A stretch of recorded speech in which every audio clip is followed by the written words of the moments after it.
The fall of the Roman Empire in the war with Germania. Chapter 1. The rise of Rome and the Germanic threat. At the height of its power, the Roman Empire was a global superpower, stretching across 3 continents and maintaining dominance over vast territories.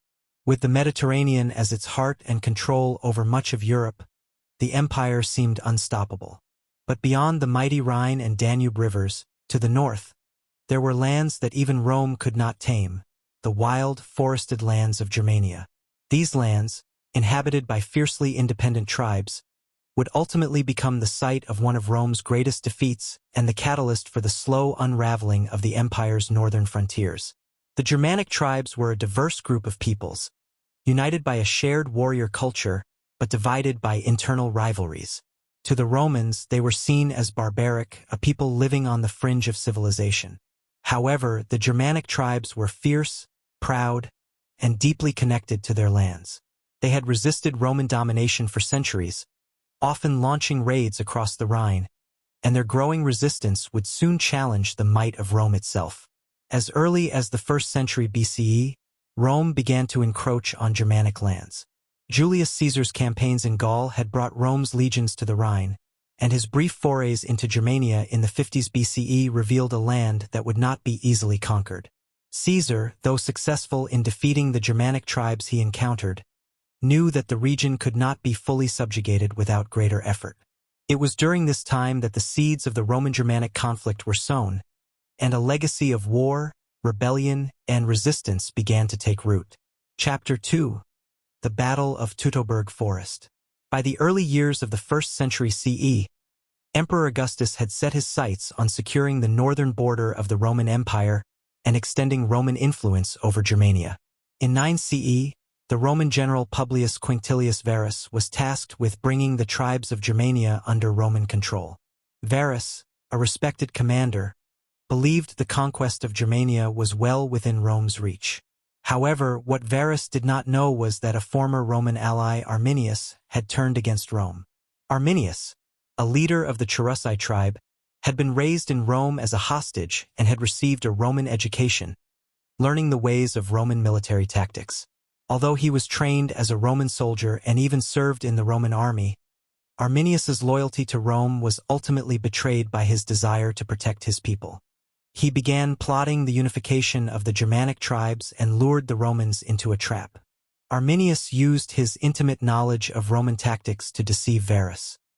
He convinced the Roman general that a rebellion was brewing in the interior of Germania, leading him to march his 3 legions, the 17th, 18th, and 19th, into the Teutoburg forest, a dense and difficult terrain. There, the Germans lay in ambush, ready to strike. The ensuing battle was a disaster for Rome. The dense forest obstructed the Roman legions' ability to form their usual disciplined lines of battle, and the Germanic warriors, skilled in fighting in the forest, attacked from all sides. Arminius's forces, numbering in the tens of thousands, ruthlessly harried the Romans.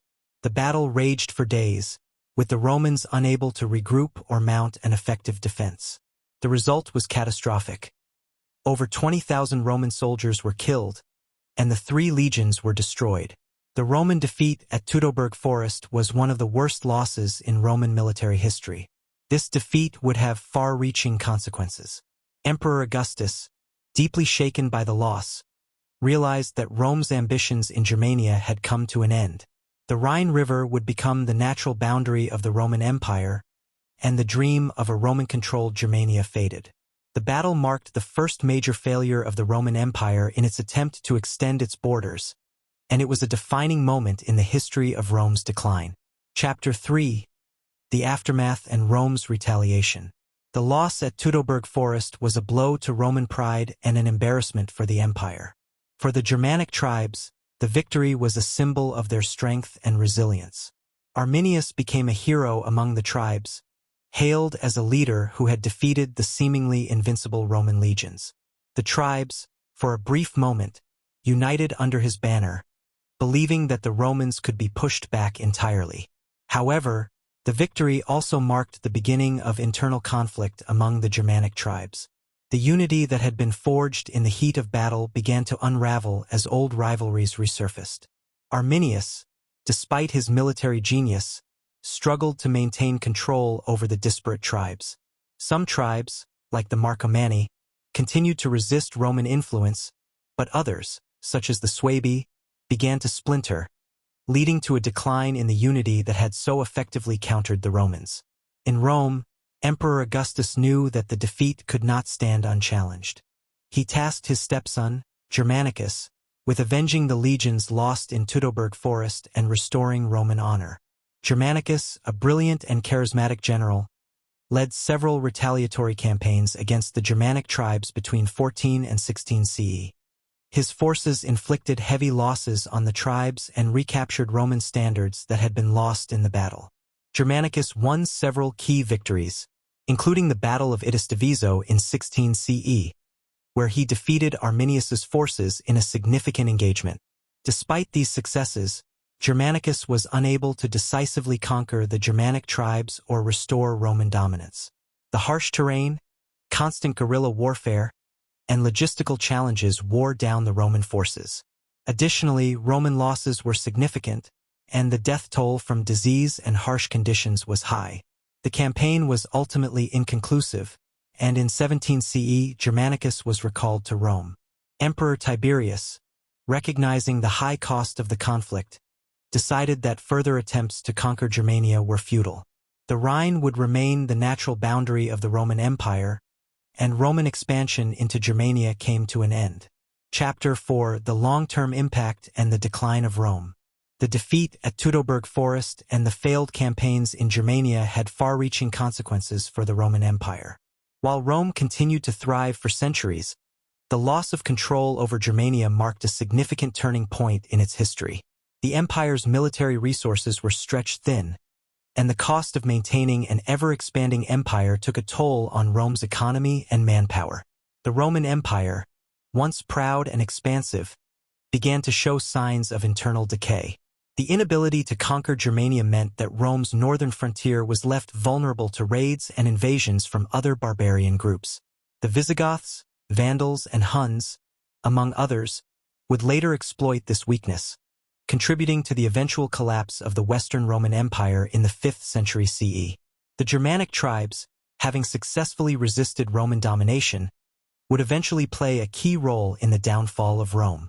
The legacy of the Roman-Germanic Wars, the fierce confrontations, the betrayal at Teutoburg Forest, and the resilience of the Germanic tribes was felt in the centuries that followed. The struggle between Rome and the Germanic peoples was a defining moment in the history of Europe, as it shaped the course of empire and the rise of new powers in the wake of Rome's fall. Chapter 5: Germania's Role in Rome's Collapse. Although the Roman Empire survived for several centuries after the events in Germania, the seeds of its collapse were sown in the aftermath of its failure to subjugate the Germanic tribes. The Teutoburg Forest debacle was a pivotal moment that exposed the limits of Roman power and foreshadowed the eventual collapse of the empire. As Rome struggled to maintain control over its vast territories, the Germanic tribes continued to grow in strength. In the 5th century CE, the Visigoths, under the leadership of Alaric, famously sacked Rome in 410 CE. This was a direct result of the growing power of the Germanic tribes, which had been emboldened by their earlier victories over the Romans. In the following decades, the Vandals and Ostrogoths would further weaken the empire, culminating in the fall of the Western Roman Empire in 476 CE. The Germanic tribes, once seen as barbarians on the periphery of the Roman world, had become key players in the demise of one of history's greatest empires. Chapter 6: The Legacy of the War with Germania. The Roman-Germanic Wars and the eventual failure of Rome to conquer Germania marked the beginning of a new era in European history. The Roman Empire, despite its vast accomplishments, was not invincible, and the tribes of Germania would eventually help bring about its decline. The legacy of these wars, the fierce battles, the unity of the Germanic tribes, and the defeat of Rome, reverberated throughout history, shaping the future of Europe. The resistance of the Germanic tribes against Roman expansion was not just a story of military conflict. It was a story of survival, pride, and the preservation of independence. Arminius's victory at Teutoburg Forest, in particular, became a symbol of defiance against imperial domination. Though the Germanic tribes would face their own internal struggles and divisions, their success in repelling Rome would remain a defining moment in European history. In the centuries that followed, the memory of the Roman-Germanic wars would inspire future generations, and the tribes that had once stood against Rome would play a crucial role in the formation of the medieval kingdoms that would dominate.